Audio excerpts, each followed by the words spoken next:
Olá, seja bem-vindo ao Conexão Ciência. Recebemos hoje aqui no estúdio o pesquisador da Universidade de Brasília, Felipe Vinitsky. Obrigada pela presença, Felipe. Obrigado, Juliana. É bom estar aqui podendo divulgar informação, né?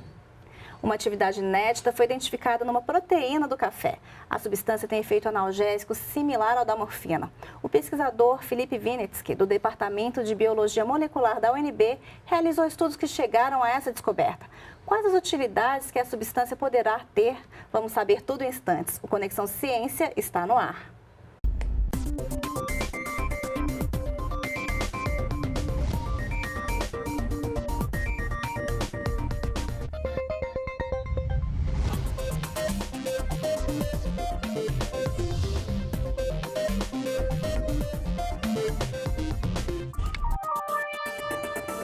A pesquisa cafeira alcançou mais uma conquista. Em estudos de sua tese de doutorado pela UNB, o pesquisador Felipe Vinitsky, em parceria com a Embrapa, identificou uma substância inédita no café. São fragmentos de proteína com efeito analgésico, com duração maior que a própria morfina. Vamos conversar sobre esse passo científico inédito no mundo e saber um pouco mais sobre as pesquisas com café, produto de tanto valor cultural e econômico para o país. Felipe, me conta como foi essa descoberta dessa proteína, desses fragmentos de proteína, os peptídeos, que têm efeito similar ao da morfina. Bom, esse trabalho não é recente, são quase 10 anos de trabalho, né? Começou quando eu estava fazendo ainda agronomia. Eu fiz um estágio na Embrapa, trabalhando no projeto do genoma do café, né? O projeto Genoma Funcional. Nesse projeto, a gente identificou genes que estavam presentes na planta quando ela estava submetida ao estresse hídrico.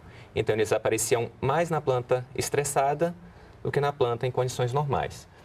Depois desse trabalho, eu fui para a França, numa parceria com o CIRAD e a Embrapa, para analisar a qualidade de cafés, né? E nesse trabalho, a gente visualizou uma melhor qualidade nos grãos que estavam em cafés que estavam submetidos ao estresse hídrico, né? Então, a gente começou a associar essas informações. Grãos submetidos à seca com melhor qualidade e o trabalho que a gente desenvolveu de descoberta dos genes que estavam expressos na condição de estresse. Então, fui no laboratório do Carlos Bloch, na Embrapa, que com a informação de que os genes, né, na verdade, os peptídeos encriptados nas proteínas podem ter alguma informação importante para o organismo. Aí daí surgiu o meu trabalho de doutorado.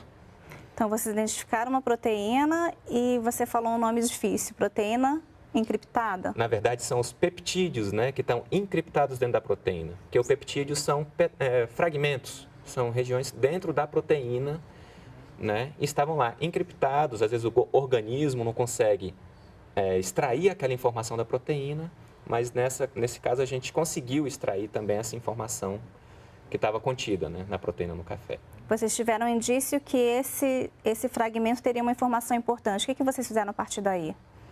Quando a gente viu essa informação, a gente tinha uma ideia, o café, dá prazer a gente tomar um café. Então, vamos buscar alguns componentes que tem no café que possam ter atividade no nosso organismo. Então, a gente começou buscando, na verdade, os peptídeos, né, com característica de peptídeos opioides, né? Então, nós procuramos análogos aos peptídeos opioides que a gente também produz, né? A encefalina, o peptídeo que a gente produz para inibir a dor no organismo. E buscamos esses peptídeos com estrutura similar, análogos, para poder produzir isso e realizar os testes depois, né? E como foram feitos os testes, Felipe? Depois de produzir esse peptídeo igual ao do café, nós fomos no laboratório da UNB de toxinologia e realizamos testes em camundongos, né, para avaliar a dor nos animais, né, se eles sentiam dor quando aplicado o peptídeo. Existe toda uma autorização, né, um comitê de ética animal foi aprovado para poder realizar o trabalho. E vários grupos de animais foram utilizados, né? Um grupo com uma solução salina, que daí um animal vai sentir dor. Outro grupo com morfina, né? Que é o controle que é utilizado para inibir a dor. A gente também usou a encefalina, que é o peptídeo que a gente também produz, e o nosso peptídeo, né? Então, durante o teste, a gente viu que quando o efeito da morfina ele acaba, o efeito do peptídeo começa a agir no organismo e o animal ele fica sem sentir dor por 4 horas. O efeito da morfina dura até 1 hora e o do peptídeo vai se prolongando no decorrer das 4 horas do experimento. Então, nesse caso, se essa substância for produzida, ela pode ser usada junto com a morfina. Isso, aplica morfina no indivíduo e quando o efeito cai, de repente o efeito do peptídeo começa a atuar no organismo, inibindo a dor. Tem alguma outra diferença, alguma outra vantagem que vocês viram dessa substância em relação aos medicamentos que existem hoje, por exemplo, a morfina, Felipe? A morfina, a gente sabe, ela é um alcaloide e ela gera vários efeitos colaterais no organismo, além de poder causar dependência, né? Essa molécula, esse peptídeo que a gente achou, por ser peptídico, possivelmente não causa dependência e também a gente não observou no animal, que a gente fez o experimento, efeitos colaterais, né? Então, diferente da morfina, que causa alguns efeitos colaterais, esse peptídeo a gente não observou no decorrer do experimento, né? Na verdade, a gente não teve anotações observáveis de comportamento estranho, né, do animal. E no caso, vocês também disseram que fizeram essa proteína, reproduziram em laboratório. Ela não precisa ser necessariamente extraída do café? Isso. É porque se a gente vai extrair do café, demanda muito, além de tempo, mas também é dispendioso, né? Você conseguir também tanto café para extrair aquilo dele, né? Gasta-se muito. Então a gente fez sintético disso em laboratório. Nós sintetizamos análogos, né, aos peptídeos que a gente encontrou para poder testar nos animais, porque você tem que usar uma certa dose, né? Então a gente usou uma dose equimolar ao da morfina, que é utilizada no animal, para fazer esses testes, né, nos camundongos. E vocês observaram também outros efeitos desse peptídeo nos animais. Quais foram eles? Bom, além de perceber os efeitos colaterais observáveis durante o experimento, a gente percebeu que os animais não se alimentavam, né? No decorrer do tempo, das 4 horas, eles não tinham interesse em se alimentar, enquanto os outros grupos comiam um pouquinho, né? E às vezes dormiam, às vezes ficavam andando pela caixa, onde eles são acondicionados. Os que foram administrados o peptídeo, nessa solução contendo peptídeo, eles não se alimentavam. Então, pode ter uma atividade ansiolítica, né, e inibindo, assim, o apetite de um indivíduo. Também com a vantagem de ser mais próximo de uma substância que a gente produz no próprio organismo, mais natural. Isso. Não só produz no organismo, mas a gente também consome. Porque quando eu extraí essa informação do café, encontrei esse peptídeo no café, eu mimetizei, eu simulei essa digestão in vitro, e gerou o peptídeo. Depois a gente sequenciou, né? Encontramos um peptídeo que, na verdade, se o ser humano ingerir o café verde, né, antes de torrar, vai encontrar aquele peptídeo, vai ser disponibilizado no organismo do indivíduo. Então, ele poderia fazer um consumo de um produto natural mesmo, do café verde, no caso. Exatamente. Felipe, e qual a vantagem dessa descoberta? Bom, vantagem seria para a indústria farmacêutica, né, poder utilizar isso para o bem-estar da população, né, ser utilizado como analgésico ou então para pacientes que precisam emagrecer, né? Então, a aplicabilidade dessa descoberta, eu acredito ser bastante relevante. Além do fato que, por ser ansiolítico e inibir o apetite, talvez poderia ser utilizado no abate humanitário de animais de corte, né? Visto que quando eles vão para o abate, eles passam por um período de estresse, eles têm que passar por um período de jejum. Então, se ministra esse peptídeo para os animais, quem sabe eles não vão ter o sofrimento anterior ao abate, né? De repente vai ser um bem-estar para o animal também. Felipe, você falou em uso humano, no caso de uma substância similar à morfina, e outra que pode ser usada para animais, para controle de ansiedade antes do abate. São a mesma pesquisa ou você tem que fazer coisas diferentes? Esse seria para aprovar o uso desse fármaco, né? Assim dizer, o fármaco do peptídeo para animais, você tem que fazer uma bateria de testes e para humanos você tem que fazer inúmeros outros testes. Então, vamos dizer assim, para você começar a utilizar isso em animais, né, em humanos, primeiro os testes são feitos para testes em animais. Então, uma coisa leva a outra. Se faz o teste para os animais, já é um passo a menos para quando chegar para o uso em humanos, porque você já testou nos animais e depois você chega nos humanos. Né? Então, é um passo que você consegue eliminar na hora de produzir o fármaco para humano, vamos assim dizer.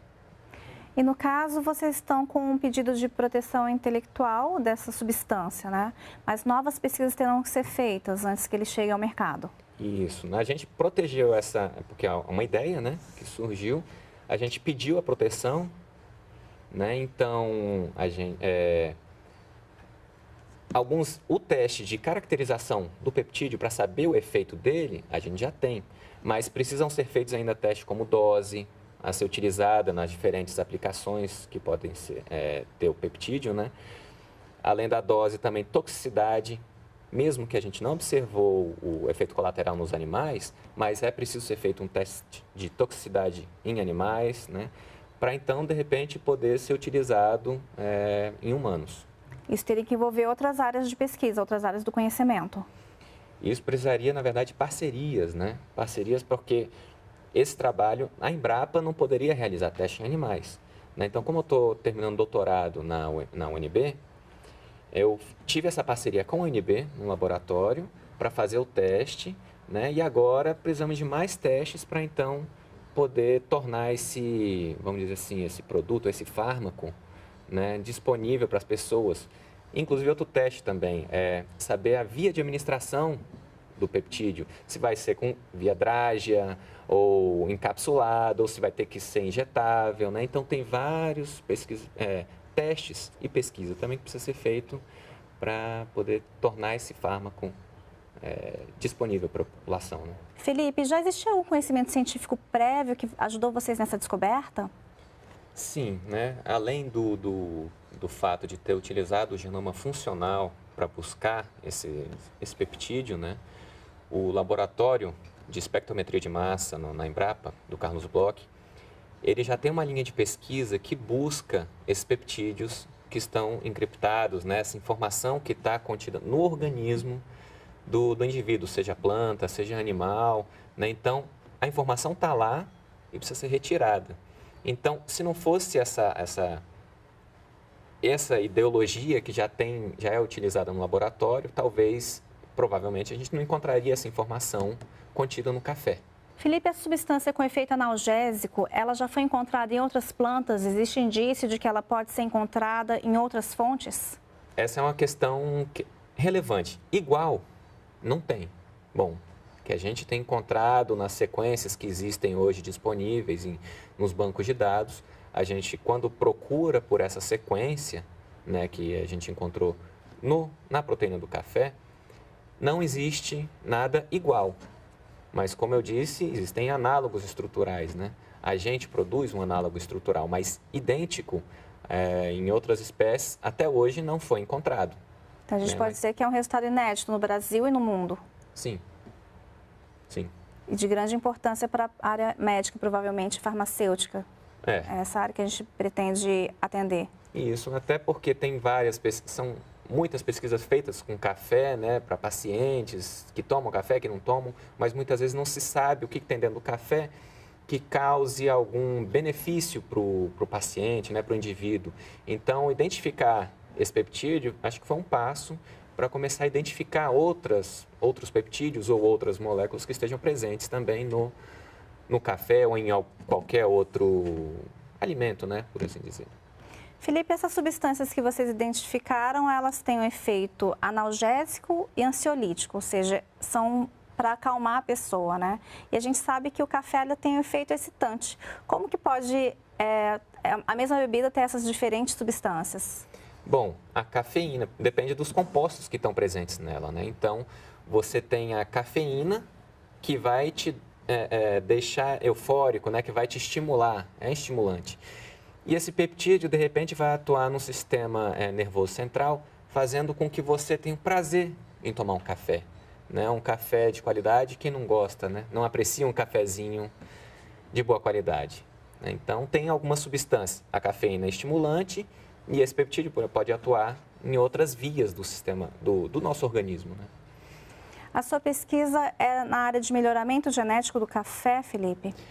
Bom, isso lá para trás, quando eu estava fazendo agronomia ainda, né? O foco era esse, né? Para fazer um melhoramento genético, né? O objetivo fim era esse, tentar tornar as plantas, o cafeiro mais tolerante à seca, né? Só que aí o mundo vai dando voltas, né? E depois eu trabalho na França, e quando eu comecei o doutorado, o Carlos Bloch me chamou para a gente avaliar essas informações, e eu acabei fugindo do melhoramento genético, né? Indo para essa vertente dos peptídeos encriptados, né? E essa pesquisa você pretende dar continuidade? Bom, pretendo, né? Para isso a gente precisa de parcerias, né?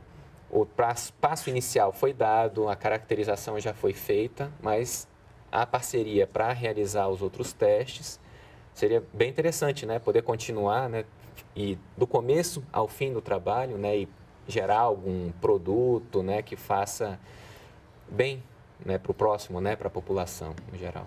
Você tem alguma ideia de quanto tempo essa pesquisa ainda demoraria, Felipe? Tudo é muito variável, depende vamos dizer, se uma empresa compra essa ideia, né, e quer produzir isso rápido e tem uma estrutura boa, né, uma estrutura já embasada, preparada para realizar os testes, isso quantificar em tempo eu não sei, né, porque para produzir para humano demanda tempo, demanda vários testes, né, não sei se por ser um peptídeo que está vindo do café e que a gente mesmo disponibiliza isso quando consome no café verde, não seria o caso, né? Então, de repente, seja mais rápido. Agora, precisar o tempo, fica difícil de dizer. E como que estão as pesquisas em relação ao café no Brasil?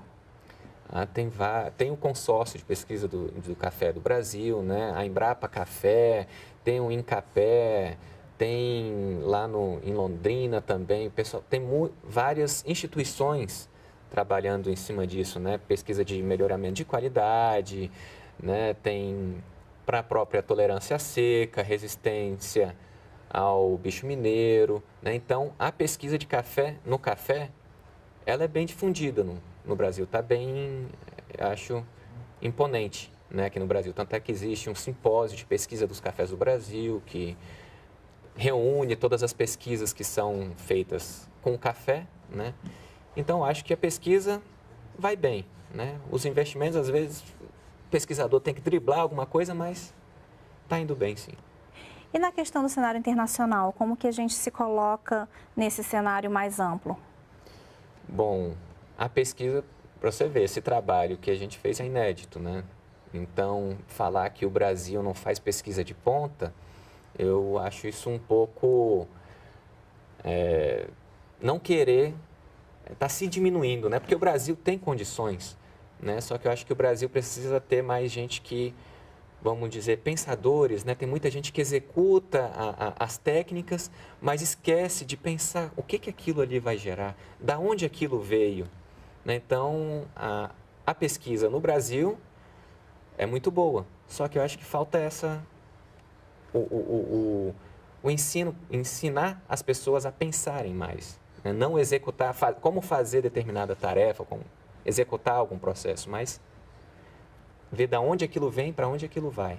Um planejamento mais estratégico, dar mais visibilidade aos nossos trabalhos, seria importante? Também, né? Você ter a estratégia, por exemplo, se tivesse uma estratégia já traçada no início do meu trabalho, vamos dizer, citar o trabalho, de repente agora a gente já poderia ter o fármaco pronto, já pronto para testar, né?